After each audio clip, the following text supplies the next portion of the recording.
Hi, my name is Jayma Mustain, and this is my Module 1 for Educational Law 850.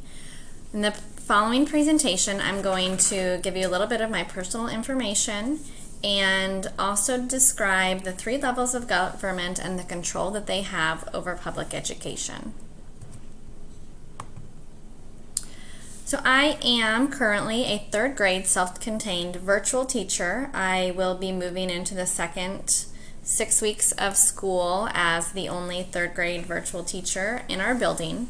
My building is Coldler Elementary School located in Houston, Texas. We are a school that teaches preschool through 5th grade, and there are about 850 kids, so we have about 75% returning in-face instruction, and my virtual classroom will be filled with 35 wonderful students. And this is my 7th year teaching. So I am in my last two courses of the instructional technology program in order to have my master's degree. I moved to Texas this summer from Kansas, and in Kansas I previously taught 2nd grade for 5 years before moving into 3rd grade this past year, and right now I'm also working towards my ESL certification. So next I'm going to talk to you about the three levels of government and the roles that they play in public education. So we receive support from all levels of government. The federal government provides about 8% of fundings. They also provide grants, loans, and work-study assistance, and they raise awareness for educational challenges. The state level of government supports public education by providing slightly less than half of the operating costs. And that leaves us with the local government, who funds the other half of all government-run schools and the budget for that. So the federal government is made up of a couple different organizations and people who facilitate and run everything at that level. So first there's the Secretary of Education, which is Nancy DeVos, and she is paid and nominated by the President, but then confirmed her role by the Senate. And then under her is the Department of Education, where she appoints 9 members to run the 9 groups within the Department of Education. And then there is also an Equal Employment Opportunity Commission, where there are 5 individuals who are appointed by the President. And at the federal level, everything is paid. So the responsibilities that the federal government has with public schools or government-run schools are to mandate equal access to education for all, to subsidize research and avoid underinvestment by states, ensure information is available for states to evaluate their success. The federal government ensures that school choice does not compromise civil rights or create entanglement with religion. They collect information on schools teaching that helps states establish effective school systems. They enforce the legislation, the regulations, the guidance, and other policy documents. And they ensure the right to a free and high-quality education for all.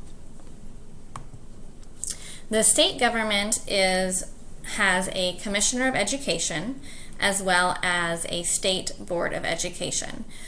These are all unpaid. There are 15 members that are elected into the Board of Education, and then the government appoints one of these members to be a chair for the board. There are 11 appointed voting members and 4 appointed non-voting members. And like I said, they are all unpaid, but they do receive reimbursement for traveling and conferences that go with this duty.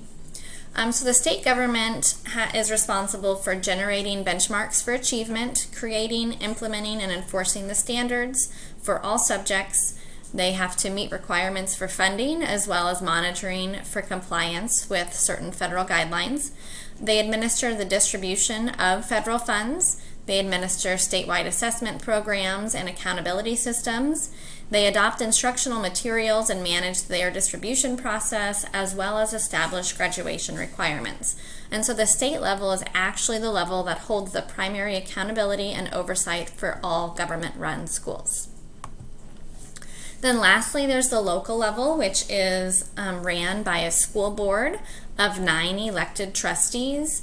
This job is sometimes paid. It depends on your state, it depends on your district, and other times it's unpaid. So for the current district that I am in, their board members are not paid. They work to establish the curricula that the schools follow. They hire personnel. They decide when schools should close, consolidate, or be constructed. They adopt a budget and set the tax rates in order to meet their budget. They hire and evaluate the superintendent. They adopt goals and priorities, and they monitor the success of the schools. So each level of government influences different components within the Standard 6. So the local government has the most influence over component 1 as it relates to school level operation, supporting and promoting the mission and vision of individual schools. 6.2 is influenced by the state government as they advocate for data, informed and equitable resourcing that supports school improvement and student development. And the federal government has the most influence over component 3 because they implement laws, rights, and policies as well as regulations. So this all supports the success and well-being of each student and adult by separating the duties and responsibilities to ensure that all educational decisions are made to best support and serve the students in all communities. So we're looking at the individual needs rather than always looking at the big picture. We're able to zoom in on each level and really support students at where they're at. My assignment correlates to this standard because it addresses which responsibilities each level of government is responsible for in promoting the success and well-being of every child. It is relevant to my current learnings as I deepen my understanding of educational law. So this assignment improved my understandings of the levels of government by introducing me to the different roles they play in shaping and supporting our education at all 3 levels. And then this assignment is going to change the way I teach and learn by understanding who makes different types of educational decisions. This will influence decisions I make by helping me know what legislation to refer to in cases of unequal education. And it will also influence me to be more actively involved at the local level in order to understand the decisions that are made for the students that I serve.